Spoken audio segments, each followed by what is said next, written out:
That plus that.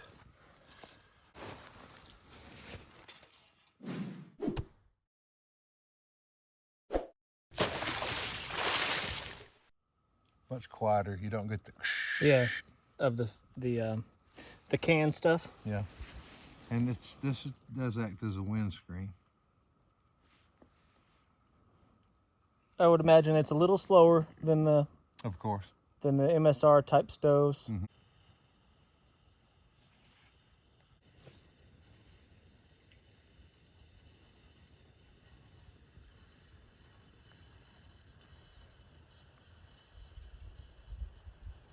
I can actually, when the wind shifted, I can feel the heat over here. Mm-hmm. Like if you were inside of a hooch and you had that going, that would put a little heat on you. Oh yeah.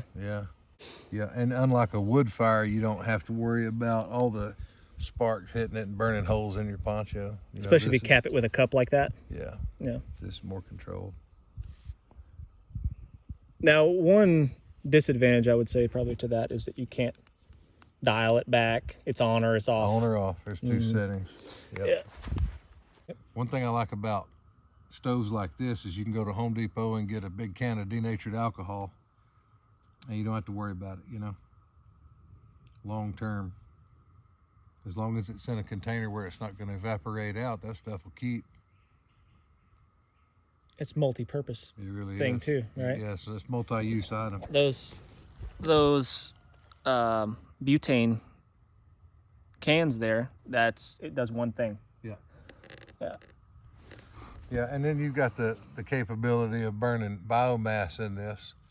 So it does the things that you want out of a stove, in the lower signature stealth type realm. It does those things. And in the long term, non-resupply world, it does that thing too. I didn't even think about that. You can take the alcohol stove out and use it just like the folding little twig stoves. And that's primarily how I've used this, is I just carry the alcohol section independent of the other. But if you were putting together a ruck for a longer trip, you could put both in. And to conserve your resources, when the situation is appropriate, use biomass, and when it's not, use the alcohol, So for that reason, that flexibility, I've always kind of liked the solo stove concept. Like the butane was obviously faster, but we're starting to reach a boiling point here. And the whole thing is self-contained in the footprint of that cup. You've got your vessel, your wood stove, your alcohol stove, all nest inside of that, which is nice. Doesn't eat up a lot of space. They probably make a titanium version of this by now, or somebody makes one similar to it. That would be the only upgrade. Make it titanium, go lighter, I'm a fan of titanium. I don't mind. Some people, they bemoan the cost of it, but to me, man, it's worth it. Everything I have is titanium. I like it. Yeah, it's super light, real durable, doesn't rust. Yeah, I mean it's good stuff. But this is way back. This thing is at least, I guess I've had it at least 12 years, potentially longer. What's that stuff? The lid and stuff there, does it serve another purpose? So the lid here has the O-ring so that you don't get evaporation or leakage of your alcohol, and I can attest to the fact it works because I put alcohol in there, sealed it up real tight, and carried it around for a calendar year, opened it up, all the alcohol was still there. So that functions as advertised. And then we have this is, I think, just a snuffer to put the stove out. You can go in from here and put your stove out while it's cooking without burning your hand off. It's a tiny frying pan. Yeah, or you could saute, a little maggot souffle in there or something. Who knows? So now we're rolling. We're rolling at a rate that you could use that for anything, a beverage or rehydrating some MRF rations or whatever. Yeah, I would say that took 5 minutes. Yeah, maybe something around there without timing it precisely. And, the handles are warm, on the hot side of warm. So I guess that's why this is designed with the handle. That's pretty crafty. You can just slide. No, we can't. We're gonna have to take the pot off. So there's that. And now this guy, you can snuff out the flame using that. This thing cools down so fast. See, I can touch that already. That's pretty neat. That's real time, ladies and gentlemen. I was able to touch that, pull it off the fire. It all nests together pretty good, I think, actually. Now this part is still hot. That part will still burn you. But it all fits in there. And then that goes into the cup. So all things considered, as far as how compact it is, that's a win. You can see the ports all the way around that thing for the airflow. And what I'm told is it burns more efficiently because of this design. It's like I've had it described to me as a double burn, like you get that first burn off the wood, but then some of those gases that would otherwise produce smoke, actually, they get burned more efficiently. Second too. Burn. Yeah, and I'm not A catalytic converter, I think is what. Something like that. And I'm not a scientific minded dude. I mean, I still. It either works or it don't work. On, off. Like if it's got more than one switch, I'm out. That's how I prefer it. It works or it doesn't work. Well, you know, just to kind of show the efficiency of this thing, that's how much fuel remains in there. And, you know, it was only up maybe 1/4 of an inch higher than that when we started. So How much water did we boil? yeah, half. It's got measuring ticks on this cup, which is kind of cool. Yeah. It looks like maybe 4 to 6 ounces, 5 ounces. Yeah, and it knocked that out no problem. So Yeah. I mean, you could probably get maybe 2 to 3 boils out of this thing being full. Where's our fuel thing? And then you can carry your fuel in this guy.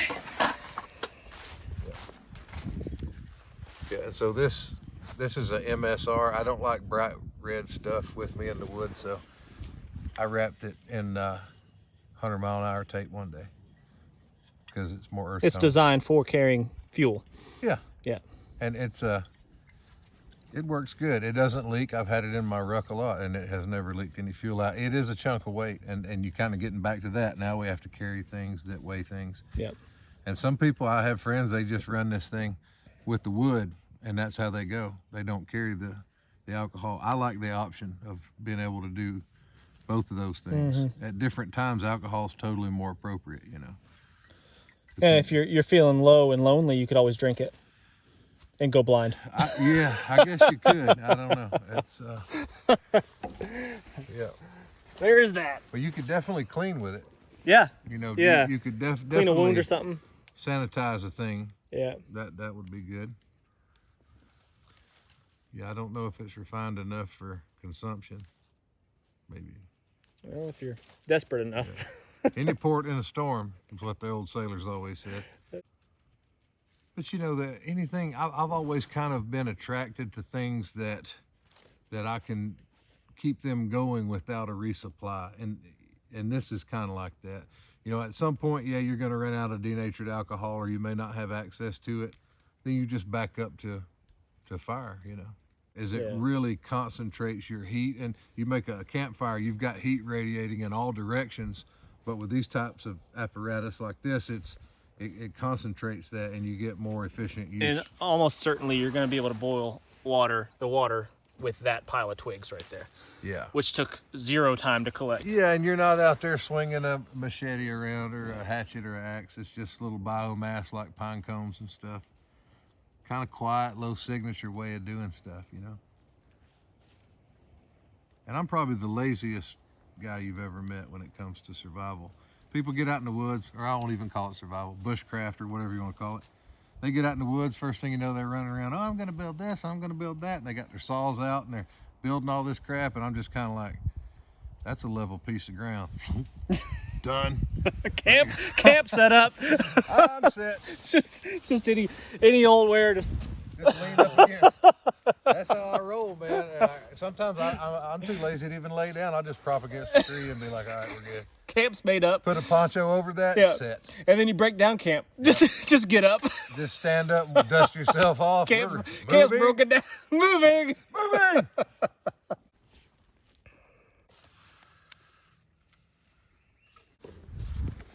But really, look at the smoke, and that's wet wood. That thing does, it's as advertised. That is negligible amount. That's really smokeless, man. I mean, it should be smoking because all this stuff's wet. That's all right.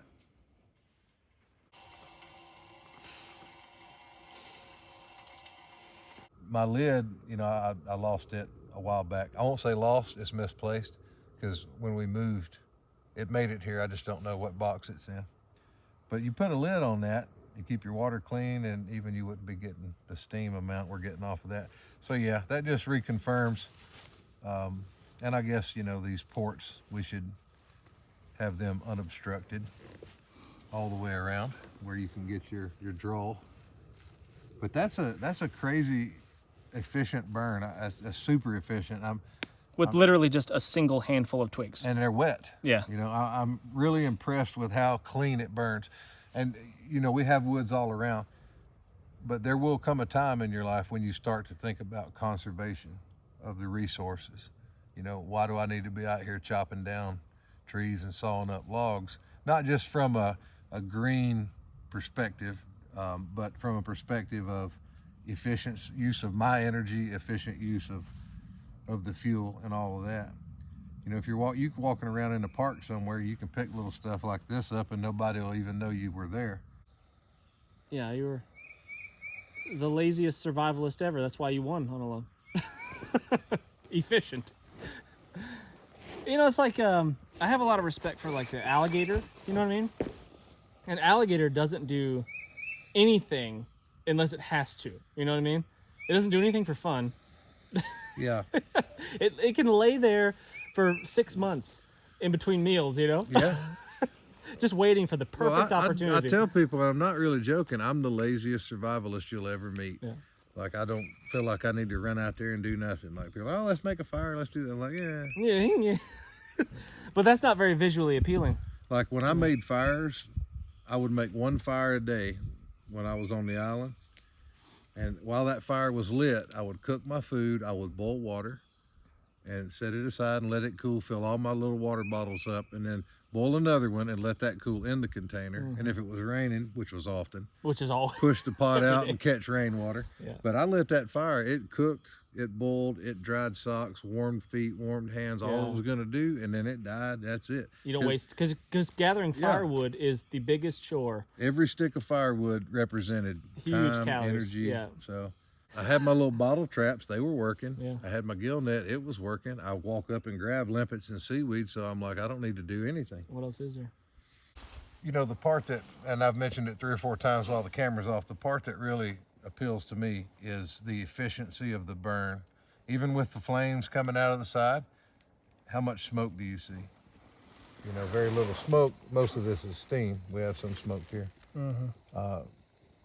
Yeah, it's just super, super efficient. And the size of the fuel that we've used, tiny twigs. We're talking this. Yeah. So you're not out here doing the chopping. No splitting firewood. Yeah.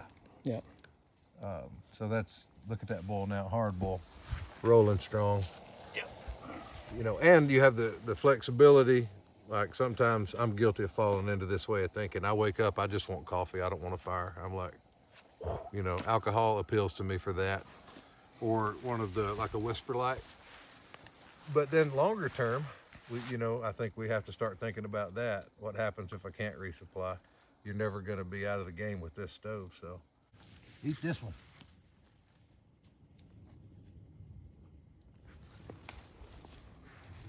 It's a bit long, you'll have to saw it off. Hey, girl. Hey, girl.